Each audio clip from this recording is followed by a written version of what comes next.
Is now starting. All attendees are in listen-only mode.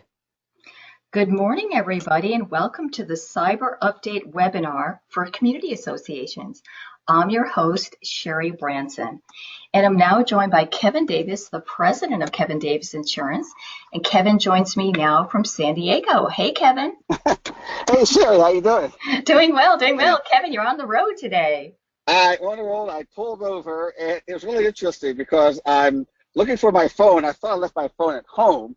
Oh, I'm no. looking and fell between the seats. So I had to pull over and tear the seats apart. And so, anyway, that's been my morning. Wow. I'm glad you found your phone. I'm glad you found your phone. Yes, me too. I was panicking. Uh-huh. For a minute there. So, but you know what? I'm looking forward to today's webinar because first of all, I'm on the road, and I get more questions about cyber than I've ever gotten before. And so I thought that instead of doing like an update, we do like a Q&A question. These are the top questions I've been asked about cyber insurance. So I'm looking forward to it. Uh-huh. Yes, Kevin, it's a very hot topic right now, very timely. And I get questions all the time too. And I know you just went to a big conference where you were asked a lot of cyber questions. And everybody who's joining us today, Kevin, is in the community association industry, and they're wondering, why do community associations need cyber? Yeah, and that's the number one question I get all the time. Now, when we talk about cybercrime and being a victim, Sherry, have you ever been a victim of cybercrime? As a matter of fact, I have on several occasions. Yes, when Anthem, the insurance company, health insurance company, was hacked a few years ago, yes, I was a victim of that. Mm-hmm. And again, also too, you got Equifax, right? We've all been victims of Equifax. Yes, Equifax, Okay. that's another one. Yeah, there's been a few, Kevin. There's been several. Target has been Yep. one. We had Target cards, and we had to replace the Target card. And for me, I've been a victim on Facebook where somebody stole my identity and asked all my friends for money. Wow, Yeah. wow. Okay, I did. Wow, that's scary. That's really, really scary. So Well, I really, wasn't too scared anything because can get none of my hacked. friends have any money, so it was not big of a deal. They're calling you, Kevin. Why are you asking me for money? Exactly. But when we talk about community associations, what we're really talking about unauthorized individuals trying to get funds. We talk about the association funds, reserve account, vendor payments. They're after that. Now, they also after something called information, data from people who live in the community associations. And when they get that kind of information, it's what's called a data breach. A data breach. Okay. Can you define for everybody joining us today, Kevin, what exactly is a data breach? Sure, when we talk about data breach, we talk about this as an unauthorized acquiring of personal identifiable information. Okay. And when you say personal identifiable information, what exactly is that? Okay, that is an individual's first and last name, plus their social security number or their driver's license number, account number, passwords, credit cards. And each state has their own definition of personal identifiable information. So you have to be aware of the state laws because state laws require you to have this kind of information. Mm-hmm. Okay. So it's very important to be aware of what the laws are in your state, and so you can educate your customers regarding that. Mm-hmm. Mm-hmm. That's true. Now, when we talk about community associations, Sherry, these are the four main areas I believe that the association needs cyber coverage, okay? Mm-hmm. The first is that lost or stolen laptop, okay? It could be either by a board member or a community association manager. When that laptop goes missing and there's personal information on that, personal identifiable information on that laptop, then by law, you have to do something about it. Mm-hmm. Okay. And that's pretty common to have a stolen or missing laptop. They go missing quite Yes. often, Kevin. Mm-hmm. Mm-hmm. And historically, when you got one of those stolen laptops, you just ignored it and bought a new laptop. But now, because of the notification laws each state has, and there's a chance that data breach may occur, it has to be reported by law. So, Okay. first one, lost stolen laptop. The second one is an error or omission, which I call a simple mistake. So, Okay. for example, you push reply, okay? And you send all the information out to the wrong individuals and create a problem for association. For example, you are in charge of sending the monthly board packets out to all the unit owners, okay, or to just to the board members, but you mistakenly send it to the unit owners. Mm-hmm. Okay, now all of a sudden you have a data breach. And it's even become worse if you are a management company. Instead of sending it to one person, you send it to all your associations. So it really is important to worry about the simple mistake. Mm-hmm. And that happens, that's a very common thing that happens as well, Kevin, because we're getting so many emails. Sometimes we reply really quickly and we just reply And, all. Mm-hmm. and we're overwhelmed, we're overworked, we have too much stuff to do. Again, it's one of those things that's easy, can happen, the error of omission. Mm-hmm. Mm-hmm. And the third one are paper files. You know, you got applications, you got financial statements, you got all this information that gets stored in some back corner or some office or some supply place. These papers have to be destroyed at the right time. And they have to be restored properly. Mm-hmm. Destroyed properly. And I know I've heard of some associations that save paperwork for years, Kevin, going back like 20, 30 years, and they never destroy the papers. So paper files, they get forgotten about. They get forgotten about. Yes, yes, and they get stuck, and all of a sudden they end up throwing them in the dumpster, throwing them in the trash. And again, when that happens, that could be a data breach if personal identifiable information is in there. Mm-hmm. Okay? Okay. And finally, the last one is understanding that the people who serve on community association board of directors are volunteers. They have no training, they have no experience, very little oversight for people who handle data. That is the problem. Mm-hmm. Yes, at my association, Kevin, like you said, they're volunteers and they really don't have a management background or accounting backgrounds, and they're basically running a business, but they're volunteers who don't necessarily have the right training. Mm-hmm.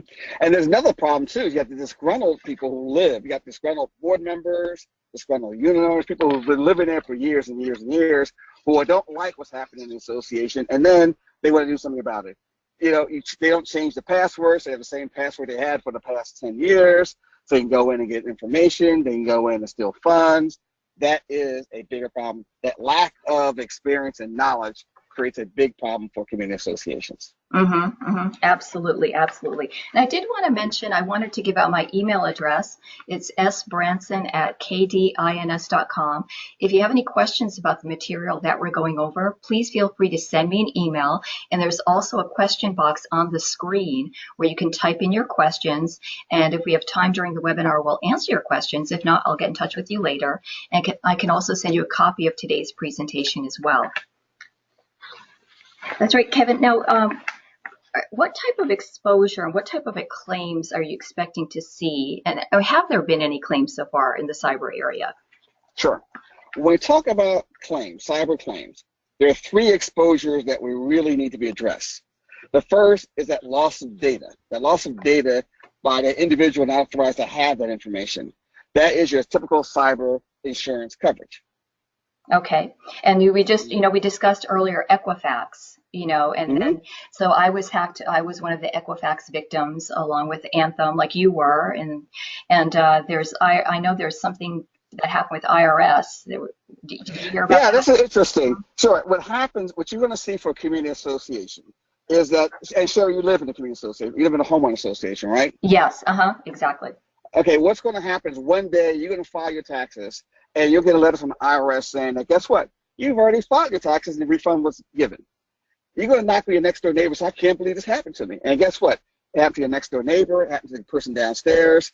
That is how the data breaches will occur for community associations. Mm-hmm. Okay, so that's pretty scary. Yeah, to have somebody file your taxes for you, that would not be good. Exactly. Again, once they have that information, your social security number, some basic information that the boards have access to, or the match company has access to, then they can cause a data breach for you. And again, once they steal your identity, they want your money, they want your identity, they want to create all kinds of headaches and problems for you. That's why you need cyber for community association. That's number one. Mm-hmm. The second one involves loss of money, by theft of funds. And we're talking about social engineering, computer theft, or wire transfer fraud. Okay. And I know there was, a board member that I met at a trade show a couple of years ago, Kevin, who was telling me a story about their treasurer of their association received an email from another board member asking this treasurer to cut a check to buy a painting for the lobby of their condo association. And then come to find out it was fraudulent. It was actually a hacker that had taken over the email of this other board member. So it turned out that this was right there an example of Social engineering. social engineering. Exactly. Yeah, exactly. When somebody masquerades as somebody else and tries to con you into sending them funds, that is social engineering. So yeah, social engineering, which is right now one of the biggest areas of claims we're going to see in community association, because the manager takes requests from the board of directors, and those board of directors will often masquerade, and the landscaper, the property manager, they all want to masquerade as somebody else to get you to send them money. That's social engineering, and it's a bigger problem. The third problem that we're seeing, and you're going to see it especially with community association managers, is just the extortion demand, when they're made by locking this system totally out. And then they go after you for some kind of ransom demand and some kind of expense related to the ransom demand. That right now will be it's probably the number one problem that community association managers face. Community associations don't face it that much yet, but the management companies do. Okay. Yeah, and I can think of an example of that too, Kevin. A few years ago, the hospital in Los Angeles, was it City of Angels, I believe? They were a victim of ransomware, and it basically froze all of the records. All of the computers at the hospital were completely frozen, so they didn't have access to the patient's records, etc. And it was a real nightmare. And I know they did pay the ransom, I believe. It was something like, was it 17 bitcoins or 14 bitcoins or something like that? Exactly, and end up being, in fact, it was the one that put ransomware on the map. When that thing happened a couple of years ago, you started seeing a rash of these ransomware claims. In fact, when we talk about a claim itself, the first claim that we've seen was a ransomware type of claim. And we will see those kind of ransomware type of claims. Now, we didn't have ransomware coverage at the time, and even if we did have coverage, it's tricky because it's tricky. We're going to talk about that in a little while when we talk about ransomware. But it is possible that ransomware will be the biggest problem that associations, management companies that we'll see over the next couple of years. Yes. I'm hearing more and more about them. Many large companies, small companies, and of course, property managers would be vulnerable as well. Now, let me talk about a real claim that really occurred that I just read about recently. That I just Googled community association claims, and this one popped up. Okay, It was a management company in Florida that had its computer server was stolen. They came in and just ripped the server right out of their office. Wow. Okay. And the server contained homeowners' names, bank accounts, and routing numbers. Yeah, it has everything on it. And servers are not that heavy. They're really not that hard to pick up. I mean, it's easy, and that's one of the problems management companies have, because somebody can always masquerade, again, a masquerading word again, as a UPS person or janitor, and come in and have access to that server and either take it, or they put a thumb driver and get all the information out. And Kevin, how did they discover that it was missing? How did that happen? How did they find out the server was gone? The manager, the owner of it, tried to log in. They couldn't log into the server, and so when she went back to the office, she found out that the server was gone. And when she notified the police, she told the police that the door had been unlocked a couple of times over the past 30 days. So it was really one of those things that, it was devastating to this person. And again, after she found out, she notified all the people who lived there, all her association members and everything, and started to deal with it the right way. But that's the first claim that I found in cyber-related claim. Yeah, I mean, we think about stolen laptops and we think about hacking into the computer, but now servers can go missing as well. That's another way to get information from people. That's the data. That's where the data is at. Yes. The data breach. And now, Kevin, I'm sure people who are joining us today are wondering, why does an association need a cyber policy when the management company is responsible for collecting all the data and the money? Okay.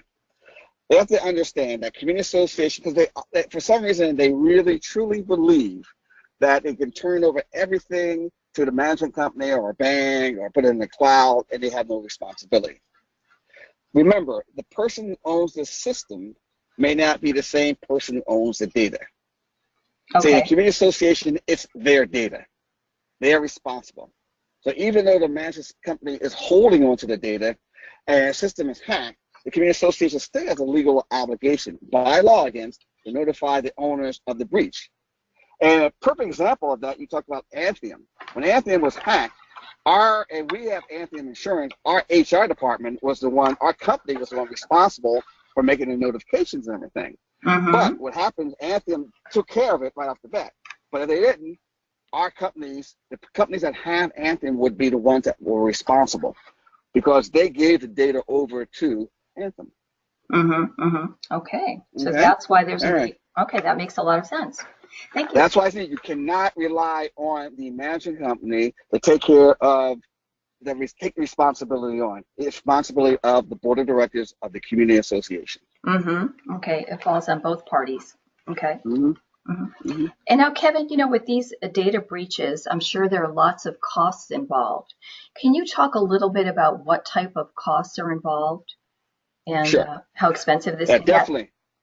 This is really, really important because the costs are what we are talking about in the long run. Because without insurance, all this money we're going to talk about comes out of the pocket of the association. So first thing we have is what's called a forensic examination. So the forensic examination is to determine the breach itself and the severity of the breach and the scope of the breach, making sure that it's not just an incident, but an actual data breach. So that's number one. The second thing is the notification of a third party. So once that's determined as actual data breach, now you can notify the third parties, notify that personal identifiable information has been stolen. And you have to do it by law. By law. You have to follow the laws. Because each state has different laws.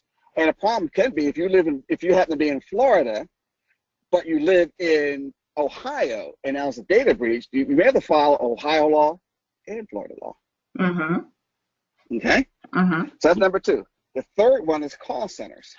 In companies where you have the notification, you should put a phone number so for people who want more additional information can call about the extent of the breach. And so call centers are important. That's what Anthem did with us. We had that call center, which was really helpful, you know, because you have a lot of concerns. Then you need credit identity monitoring. Okay, because once that happens, the biggest problem is somebody stealing your identity. So you want credit identity monitoring to make sure that if something happens, you're notified right after that. Now, it's not required by law, okay? However, it can help to, it just makes good sense, that's all. Okay? Now, the next one, number 6, is interesting because it's brand new to my list, and that's extortion payment. Because again, if your system is locked out, you may have to pay an extortion expense. And again, that comes in Bitcoin. They'll ask for 30 or 40 or 10 or 15 Bitcoins as a ransom payment. And again, you got to go into the dark web and pay those ransom demand payments if this happens to you. That's why you need the insurance. So now, the next 3 are liability-related claims. If you do the first 5 or 6 properly, you shouldn't have a problem with 7, 8, and 9.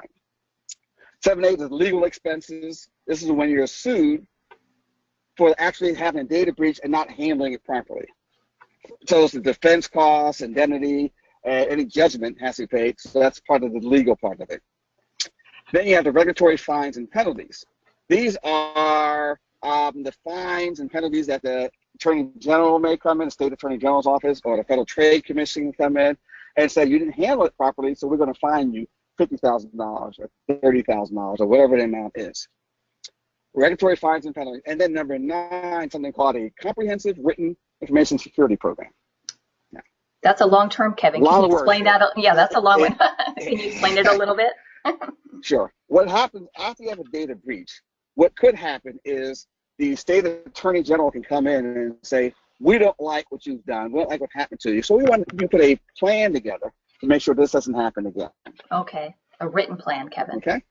A written plan. Yes. Okay. That makes a lot of sense. So those are your expenses that you're talking about when it comes to a data breach. Those are the ones you have to be worried about. And again, these things can cost a lot of money over time and a lot of wear and tear because, again, if there is extortion demand, how do you get to the dark web to get the Bitcoin? You know, I mean, these are things why insurance is critical. Absolutely, absolutely. Yeah, this is happening now, and it's going to be happening more and more in the future. And I did want to take a little break here and just mention that if anybody has any questions about what we went over so far, please type your questions into the question box, or you could send them in an email to me, which is sbranson@kdins.com. And I did want to mention also that I record all of our webinars and I put them on our website, which is kdisonline.com. Under webinars, you can listen to today's webinar and all of our past webinars over the past 5 years. We've been doing quite a few webinars, so feel free to listen to all of them. And if you have any questions, we'll get to your questions at the end. And now, Kevin, for the brokers joining us today, can you explain, when they're shopping for a cyber policy, what should they be looking for when they're purchasing cyber insurance coverage for their customers? Sure. And this is designed for your community associations. We have to talk about community associations. You want those list of 9 things we talked about covered again, and that's the key thing, all 9 of them. So we talk about things like network information security liability. That is to defend yourself if you're being sued. So that's like number 7 on that list, the legal defense part of it. So you have defense, you have judgment, you have settlement. So that is the network and information security liability. Okay. And we got to make sure that the property manager is added to that coverage, because yes, if there's a claim, property management companies usually the one that the data is missing from. So if there's a lawsuit against the board of directors and the management company, the management company should be additionally insured because a lot of them don't have a cyber policy. Absolutely, that's very key. That's very key to have the property manager covered. The second one is called regulatory defense expense, and basically what that is the regulatory expense we talked about earlier, that number 8 that was on that list, regulatory proceedings, fines, and penalties. Well, what happens if the regulators come in and find the association that pays fines and penalties? And it's interesting because, again, most insurance policies do not pay fines and penalties. It's uninsurable, and this policy will pay it. Okay, so that's unusual. This is an unusual coverage. That's a very important coverage to have because I'm sure the fines can get rather large. The next one, and an important one, is security breach remediation and notification expense. These are the expenses that we talked about earlier. We talked about the forensic examination, notification of third parties, the call center, credit ID monitoring, those things. That's what we're talking about in that one area. Okay. And the next coverage is crisis management event expense. Okay, and basically that's the PR. That's to put the name back up. Somebody goes after a community association, management company, or a community association itself. The crisis event expense pays the expenses to get that name back up, so they can continue to be in business.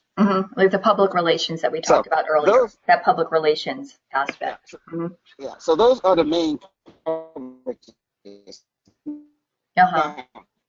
Okay, great. I'm kind of loose. You're kind of going in and out a little bit, Kevin, but I can hear you for the most something part. that's kind of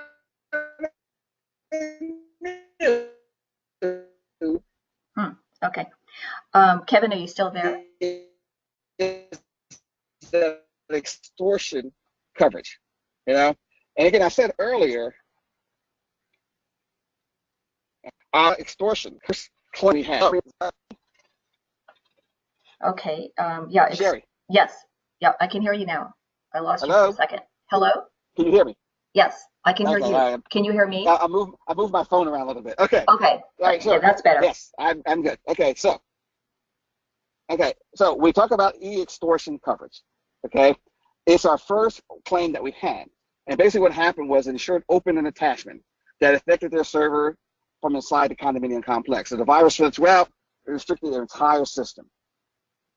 Okay, so basically it came through an email, right, Kevin? They were sent, because I've received these emails, these fraudulent emails, where you just click on the attachment and then it's basically just virus that's going to spread throughout your computer. So that's what happened here, right? Yes, and it'll look just like what's happening you see on your screen now, where it shuts everything down. Okay. Everything shuts down. You have no access to anything. You can't get anything, and you have to pay. Okay, so now, basically they freeze the computer And do we cover that, Kevin? Do we provide extortion and ransomware coverage? Now the question is, do we provide it or not? Yes, but it's very, very restrictive. You got to talk to your underwriters because the problem is the management company needs the coverage. And the management company needs it because they have the exposure. If there's a system that will be locked, it will be the management company's system that will be locked. Rarely association has a system to be locked because they do not have a system to be locked. They work from the individual computers. Mm-hmm. Okay. Okay? Okay. That makes sense. So you won't really say, so again, if you're interested in e-commerce extortion coverage, I say pick up the phone, talk to your underwriter and see if it's available or not, because most community associations do not have servers. The management company has the exposure. They should have the coverage. The associations may or may not. It depends. Each association will be different. Okay? It's a case-by-case basis, basically, to determine if they need it, if they have a server, if they don't have a server, et cetera, et cetera. Okay. And now, Kevin, when I'm looking at cyber crime coverage, now what are the most important parts of a cyber crime coverage policy? Sure. When you talk about cyber crime, and again, cyber crime is important because when you talk about cyber in general, there's two facets of it. There is the data breach part of it, when loss of data, and then there's a loss of funds, theft of funds. That's the second part of it. So when they go hand in hand. You cannot have one. You can't separate the two out. Because people are going to steal information or going to steal funds.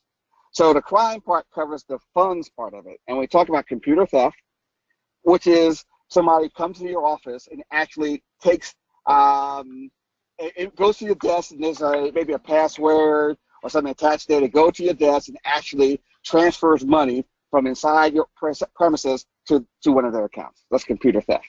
Okay.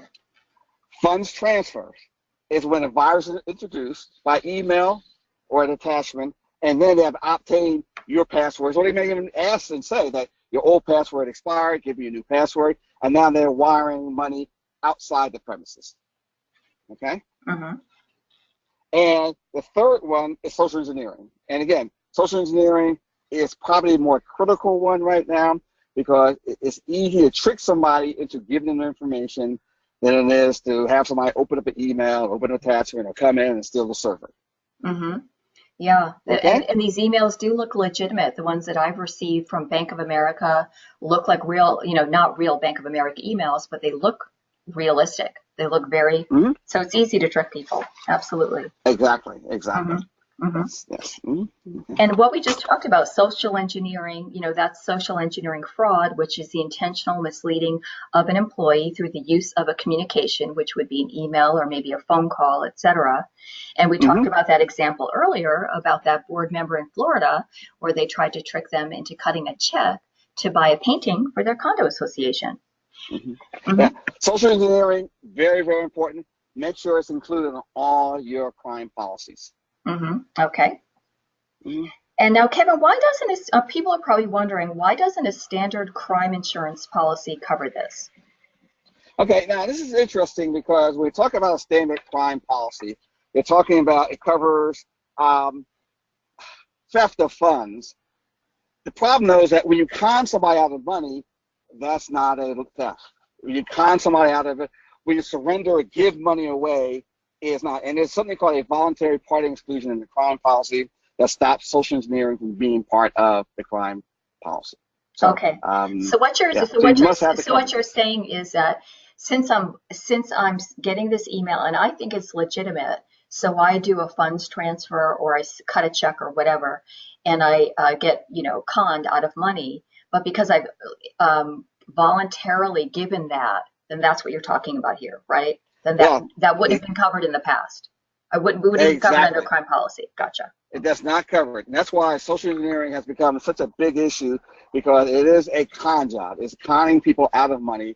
And again, it's the one thing that's never been covered before. And again, we're seeing two areas now of coverage that was never covered before. Number one is the extortion demand to open your system, and now social engineering, where you get conned out of the money. Absolutely. Well, thank you, Kevin. Thank you very much. Thank you for a very informative webinar. And thank you everybody for joining us today. If you'd like to hear our webinar again, I record all of our webinars and I put them on our website. It will be on there by tomorrow. And our website, just in case you don't know, is kdisonline.com. And if you'd like a copy of today's presentation, our PowerPoint, please send me an email to sbranson@kdins.com. And if you think of any questions afterwards, please feel free. Oh, we do have a question here, Kevin. Do you have time for a question? Sure, go ahead. Yes, okay. Definitely. This is from Kamala. Kamala wants to know what coverage can be removed when the property manager and association both have iCloud data storage.